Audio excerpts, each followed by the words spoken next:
Hi, I'm Marty Jewett, the faith community nurse at Christ Lutheran, trying to understand this part of the Gospel of St. John, chapter 15, 18 to 26 verse. And St. Augustine, and I asked my tenant in my house, who is well versed in theology and philosophy, how he would explain it. And he said, well, the barbarians had taken over the empire of Rome and had brought the end of the empire, and the Christians were being blamed.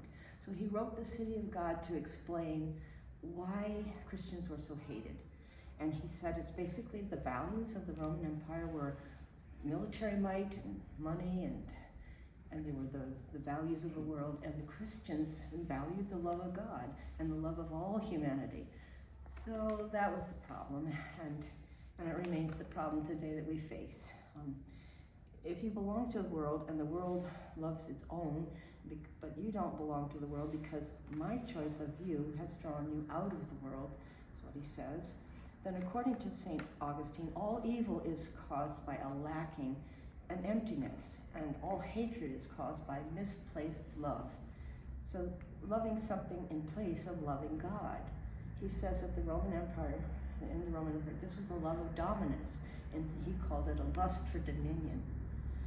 A slaveholder, for example, who buys, keeps, and sells another person, justifies his cruelty because he loves his family, and he loves the money that his family will get from it, from the use of the slave, and he justifies that things by another type of love, and so it's the love that's misplaced is the problem.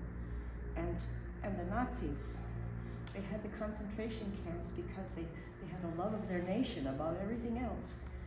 The folk, V-O-L-K, and they thought they were helping by getting rid of dissent and all people who are different. And that's not the way Christians should think.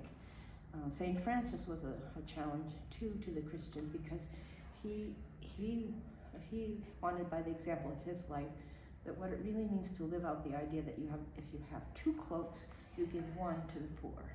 So this reducing the inequalities is really what we should be working toward, not gaining more wealth for ourselves.